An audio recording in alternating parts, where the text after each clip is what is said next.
बंटी कबूतर और टुनटुनी सब्जियों की खेती किया करते थे। उनके घर के बाहर उनका छोटा सा खेत था। इस बार तो आपने बहुत सारी अलग अलग सब्जियां लगाई हैं। हाँ टुनटुनी, इस बार मैंने पहली बार कद्दू की सब्जी लगाई है। जब सारी सब्जियां आ जाएंगी तो हमें अच्छा खासा मुनाफा होगा। हाँ, लेकिन पहले हमें इन पौधों का अच्छे से ख्याल रखना होगा। हाँ, वो तो रखेंगे ही। मैं और आप कोशिश करते रहेंगे। टुनटुनी और बंटी कबूतर मिलकर अपनी सब्जियों के खेतों का बहुत अच्छे से ख्याल रखते थे। उनके खेत ही उन दोनों की कमाई का जरिया थे। धीरे धीरे उनके पौधों में सब्जियां लग गई। ये देखकर वो दोनों बेहद खुश थे। लेकिन एक दिन टुनटुनी ने देखा कि घर का सारा राशन खत्म होने की कगार पर है। अजी सुनते हो, सारा राशन खत्म होने वाला है। आज आखिरी बार खाना बनाऊंगी। अच्छा, कोई बात नहीं, कल कुछ सब्जियां तोड़कर बाजार में बेच दूंगा, ठीक है? उस रात टुनटुनी और बंटी कबूतर सो गए। तभी तेज बारिश शुरू हो गई। बारिश के साथ तेज आंधी भी शुरू हो जाती है। मौसम अपना कहर बरसा रहा था। तभी एक बिजली की आवाज सुनकर टुनटुनी की नींद खुल गई। उसने बरसात की आवाज सुनी और अपने पति को उठाने लगी। अजी उठिए, उठिए, बाहर आंधी तूफान आया है। क्या? हाँ, आवाज सुनिए। जब बंटी कबूतर डाल पर आकर देखता है, तब तक तेज आंधी से सारे पेड़ पौधे उखड़ चुके थे। टुनटुनी, सारे पौधे उखड़ चुके हैं। हे राम! आप पहले अंदर आइए। बंटी कबूतर घर के अंदर आया और उसने दरवाजा बंद कर दिया।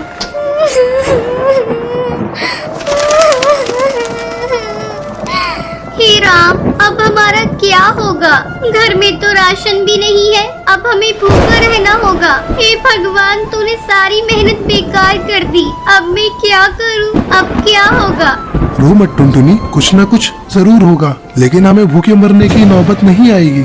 मौसम की मार से उनके सारे पौधे खराब हो चुके थे। ये सोचकर वो दोनों परेशान थे और सुबह हुई और मौसम का कहर रुक गया। आंधियां बंद हो गईं। फिर टुनटुनी और बंटी कबूतर अपने खेत में आए। यहाँ तो सब कुछ तितर बितर हो चुका है, सिवाय इस कद्दू के। तभी उनकी नजरों के सामने एक बड़ा सा कद्दू चमक रहा था।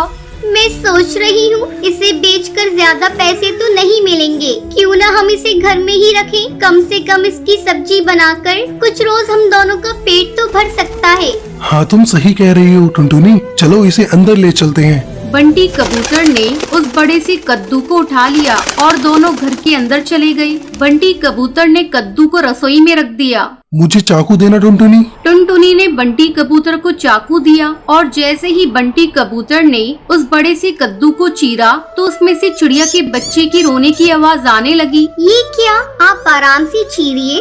बंटी कबूतर ने आराम से कद्दू को चीरा तो उसके अंदर उन्हें एक छोटी सी चिड़िया की बच्ची दिखी। है, ऊपर वाले कद्दू में ये बच्ची कैसे आ गई? ये कुदरत का करिश्मा है। हाँ, लगता है इसे भूख लगी है। इसके लिए थोड़ा दूध ले आऊं, पर घर में तो दूध भी नहीं है। एक काम करती हूँ, पड़ोस की हरी काकी से ले आती हूँ। जब तक आप इसे संभालिए। टुनटुनी दूध लेने पड़ोसन के घर चली गई और यहाँ बंटी कबूतर चिड़िया के बच्चे को देखने लगा। भला कद्दू के अंदर ये चिड़िया का बच्चा कैसे आ गया? लगता है ये कोई मामूली चिड़िया नहीं है, जरूर ये करिश्माई है। कुछ देर बाद टुनटुनी दूध लेकर आ गई। टुनटुनी ने जैसे ही बच्ची को दूध पिलाया, वैसे ही उसके पंखों से सोने के सिक्कों की बारिश होने लगी। सोने के सिक्के देखकर बंटी कबूतर और टुनटुनी दोनों हैरानी में पड़ गए। कहीं ये ख्वाब तो नहीं? नहीं, ये सब हकीकत है। ये चिड़िया कोई आम चिड़िया नहीं है, ये जरूर कोई जादुई चिड़िया है। अब हमें क्या करना चाहिए? हमें इसका अच्छे से ख्याल रखना चाहिए। जब तक इसके माता पिता नहीं मिल जाते, अब तक हम गरीब थे, लेकिन इतने सारे सोने से हम अमीर बन गए हैं। तो अब हमें गरीब पक्षियों की मदद करनी चाहिए। आप बिल्कुल सही कह रहे हैं। गरीबी की तकलीफ क्या है वो हमें ही पता है। टुनटुनी और बंटी कबूतर ने उस चिड़िया का बहुत अच्छे से ख्याल रखा और सोना बेचकर मिले हुए पैसों से दोनों ने गरीब पक्षियों की मदद करना शुरू कर दिया। वो दोनों रोज जंगल के गरीब पक्षियों को खाना बांटा करते थे। ऊपर वाला तुम्हें हमेशा बरकत दे। शुक्रिया कालू कौवे, शुक्रिया। टुनटुनी और बंटी कबूतर गरीब पक्षियों की मदद करके अपना जीवन खुशी खुशी बिताने लगे।